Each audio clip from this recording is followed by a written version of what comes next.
So in this video, I will be telling you about assets or what is assets. What is assets? So according to my reference book, yung title is Accounting, second edition by Carl is Warren et al. Assets refers to the resources owned by a business.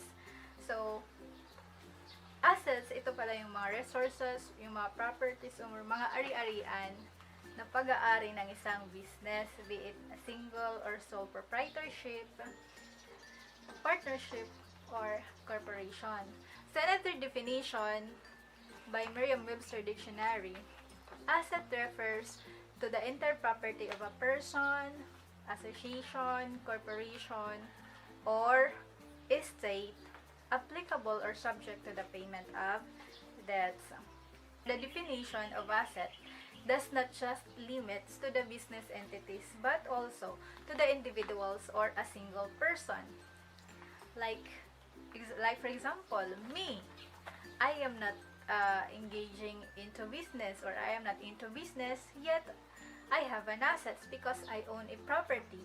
Like for example, cell phones, bags, shoes. So that's my assets. I own that properties, right? What are the examples of assets?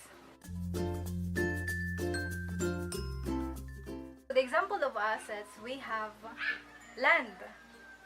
So alam nyo naman kung ano yung land, di ba? No need to elaborate more. So land, example yan ng assets. But if you are just renting to that land, you cannot claim that as your assets. So, assets yun ng nagpaparenta sa'yo. Another example is buildings. If sa'yo yung building, so you can claim that as your assets. So, building form part as assets. So, another example of asset is cash. So, cash is the money. The money we use to buy or to purchase or to pay our debts. So, cash is either cash in hand or cash in the bank. When we say cash in hand, these are the cash available in our pocket, in our wallet, or in our hand.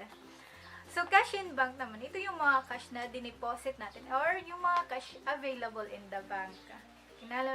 Kailangan mo pang mag-execute ng withdrawal transactions para makuha mo yung cash. So, that is cash in bank. So, another example of assets is accounts receivable. These are the amount of money to be collected in the future from your customers na nangutang sa'yo. So, that is accounts receivable. Yung mga dapat mong kolektahin in the future kasi nangutang si customers. Another example of assets is inventory. So, inventory, ito yung mga products or goods na ibinibenta mo. Diba? So, in service business, there is no inventory account reflected in the financial statements. In merchandising business, there is one inventory account, which is the merchandise inventory. While in manufacturing business, it has 3 inventory accounts. So what are these 3 inventory accounts? These are the raw materials inventory, the work in process inventory, and the finished goods inventory. So, raw materials, ito yung mga raw materials, yung mga materials na gagamitin mo to produce your product or to make your product. So, work in process, these are the raw materials na in the middle na siya of the making of your product. Kumbaga, nagupit na siya, nakasalang na siya. So, that is your work in process inventory. Another inventory under manufacturing business is the finished goods inventory. So, finished goods inventory, these are the materials na tapos ng ginawang product. So, ready to sell na siya. So, that is finished goods inventory. So, another example of asset is the accumulated depreciation.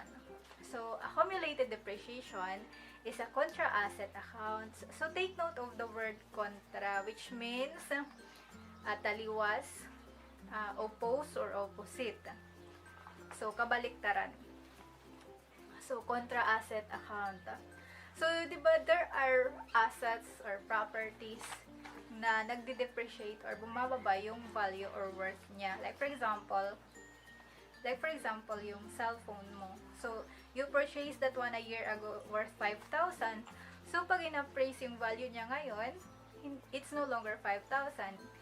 It might be 4,000. It's because nag-depreciate yung value niya or bumaba yung worth ng cellphone mo. Same with buildings. Yung buildings, nagde-depreciate din yung value niya or worth niya. As well as the machineries and equipments, nagde-depreciate yung value niya.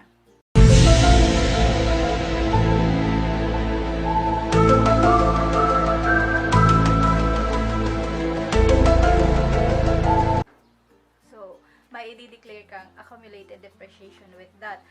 But, yung land, it's an asset. But it never depreciates its value. It appreciates. And jewelries, hindi siya nag-depreciate yung value as time passes by. Assets is categorized into two. Current assets and non-current or fixed assets.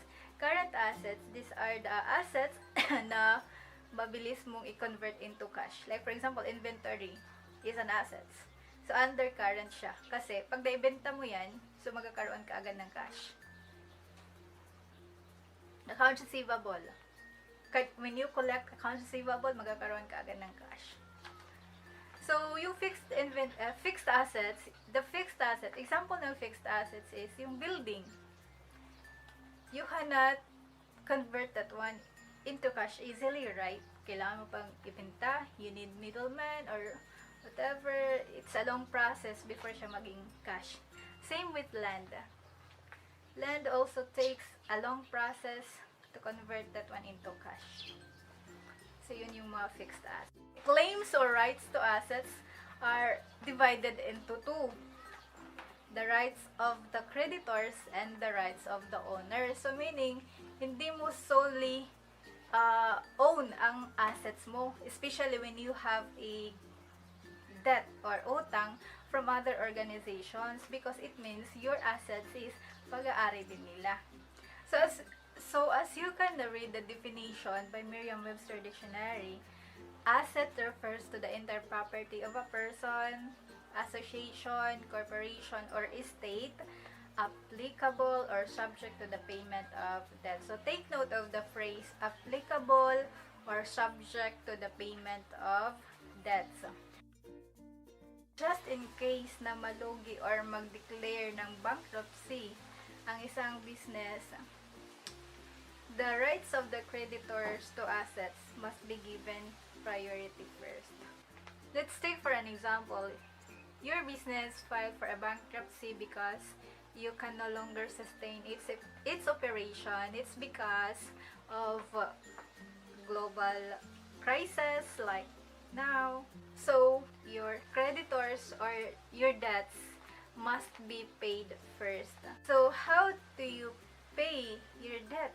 I-bankrupt ka na, diba? If there is no available or sufficient cash to pay all your debts, the next thing you will do is to sell your other assets. So, you will going to sell your other assets like, for example, ibebenta mo yung land, yung buildings mo, or yung vehicles mo para may maipambayad ka sa utang mo sa creditors.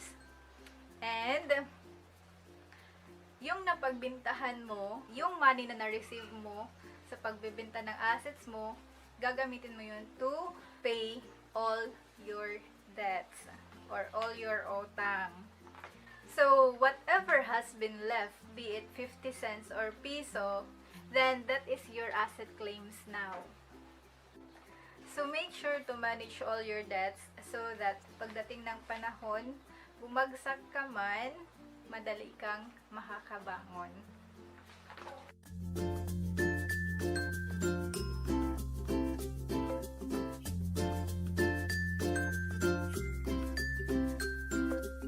Please, don't forget to subscribe.